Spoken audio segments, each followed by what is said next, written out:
Now, what kind of experimentation did they do in all major literary genres and produced revolutionary developments? They introduced new forms, they tried new methods, and that is how you will find that a lot of writers of this age, of this period, the interwar period, be it novel or be it poetry, which were the dominant forms of the period, they tried experimenting mainly with the kind of style which were being reflected from the influence of radio and cinema. Right? This is the fourth kind of characteristics or the features of the interwar years. The influence of radio and cinema. This was something new which had come on the scene, and you will find these two were the new inventions which brought about a lot of impact on the literature of that period. Now, these two inventions were very fascinating to the general public because it was something new. Till then, theatre ruled.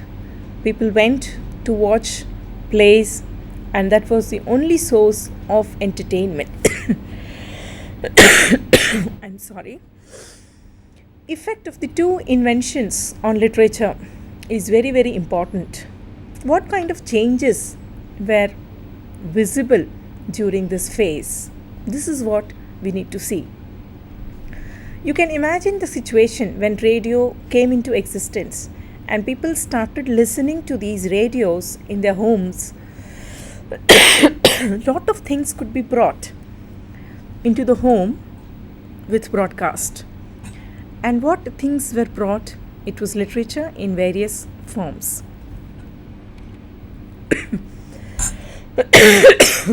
You had stories, you had plays, and literary discussions took a center stage through radio.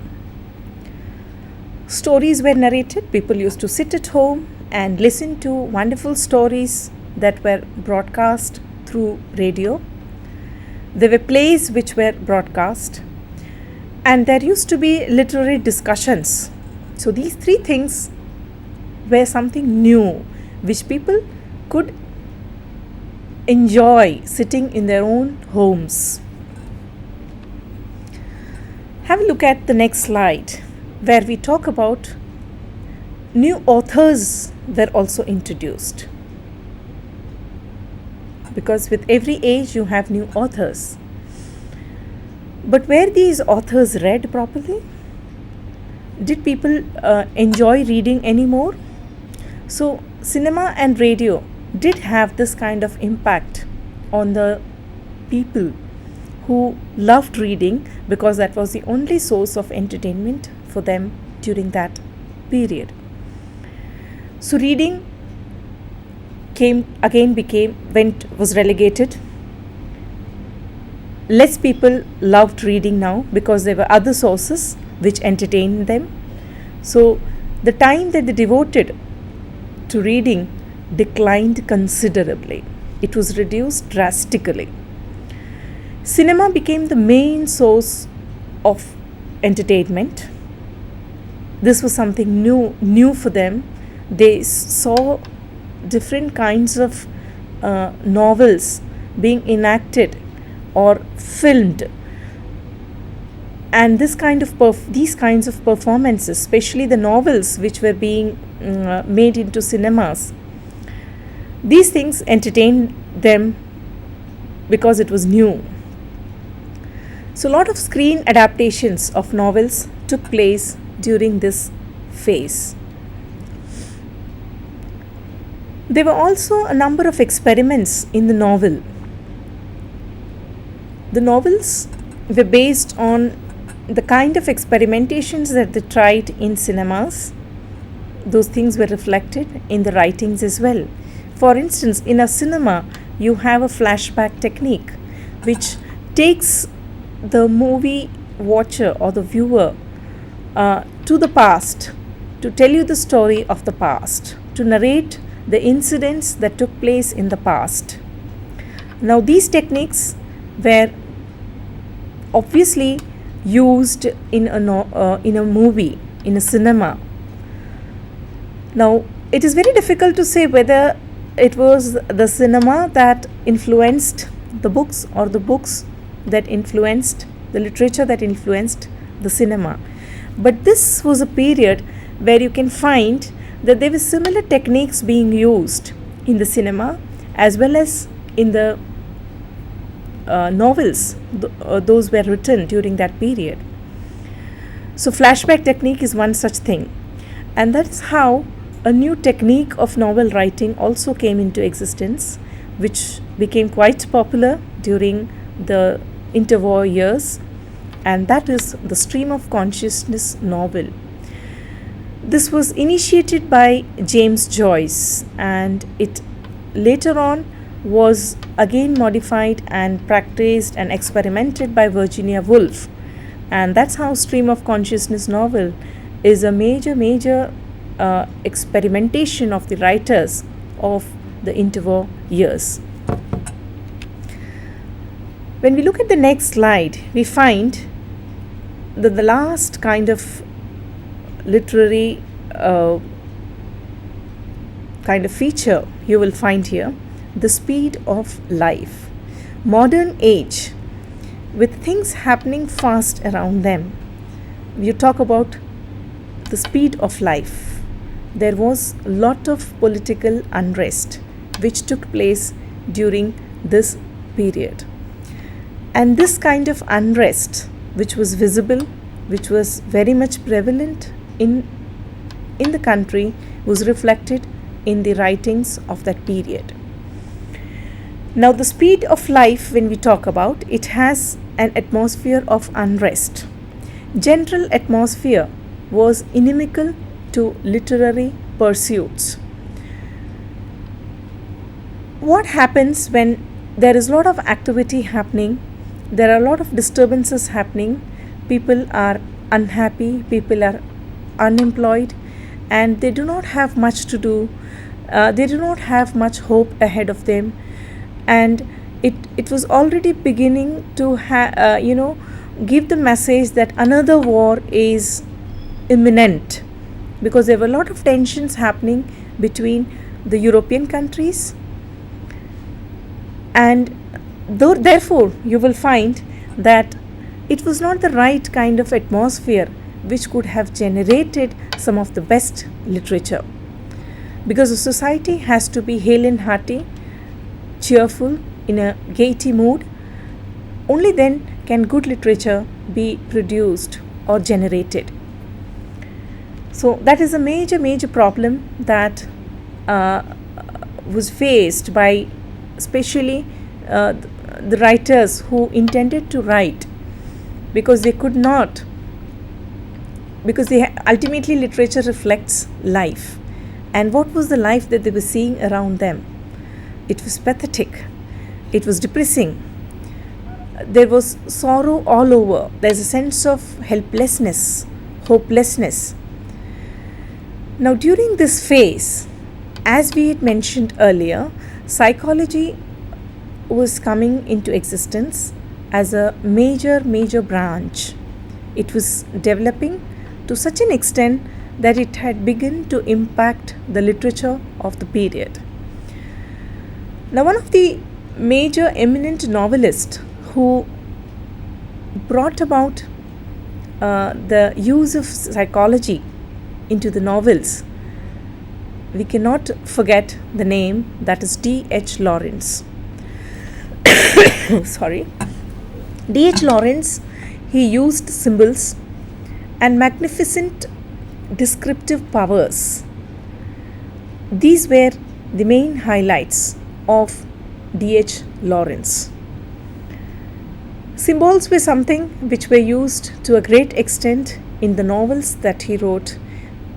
The most prominent novel, Sons and Lovers, the kind of development in the field of psychology, especially with Freud and his research in the field of psychology had greatly impacted the writing of D.H. Lawrence. When we talk about the next eminent novelist, that is James Joyce, you will again find that he had definitely brought about lot of changes, lot of experimentations in the writings. He was a ceaseless experimenter. He was never tired of experimenting with the form that he was good at, that is novel writing. His writing, he experimented not only with the form, the technique, but he also was concerned with human relationship. As I said, psychology played a major role, and therefore the experimentation was somehow centered around the development of psychology. Internal monologue was one of the major development, or rather the result of the experimentation, which could be found in the novels as well as the poetry of that period. So we already discussed D.H. Lawrence, we did discuss James Joyce, and the third major eminent writer of the interwar years who had highly impacted the kind of experimentation in novel writing was Virginia Woolf, the lone feminine figure who dominated this period in the field of novel with her unconventional methods of novel writing. She did not want to follow the conventions, and therefore she was free to break the conventions. She rejected the conventional writing and she tried to modify, she tried to incorporate new methods into novel writing. And how did she do that? She brought about change in the character presentation, and these character presentation were brought by the stream of consciousness method. I did mention earlier that stream of consciousness was not something that Virginia Woolf brought into the field of novel writing. It was already experimented and adopted by James Joyce. But this became more popular with Virginia Woolf, who managed to write novels. Mrs. Dalloway, a very famous novel where she has very deftly used the stream of consciousness method. Now, the three major writers we discussed, D.H. Lawrence, James Joyce, and Virginia Woolf. These three writers who experimented with novel writing definitely kept those literary characteristics of features in mind. The movies that were made could have been easily adapted from the literature of this period. So it was easy to make a movie on the novels written by these writers because they had definitely used the technique which were quite prevalent in cinemas. In the novels, you find that the novels of this period definitely helped us to interpret the life of the period. Like, you will find the similar thing happening with all the ages. So you could interpret the life of the interwar period through the writings of these eminent novelists. They were bold enough with experimentation, and these experimentations were, gradually improvised. New techniques came into existence. You will, as I mentioned earlier, you will also see that the influence of psychology with Freud's work in the study of personality. You can find the example in D.H. Lawrence's book, his novels. The other major element that you can find, the feature or the characteristics that you could find, where all the books written, all the different genres which were experimented had something to do with war. Generally, they talked about war. There would be, even in the background of a novel, there would be the backdrop of the novel could be war, because that was the kind of impact both the wars, World War I and World War II, had not only on the writers, because ultimately the writers only depicted the life that they saw around them. It was only the reflection of the life that they had experienced.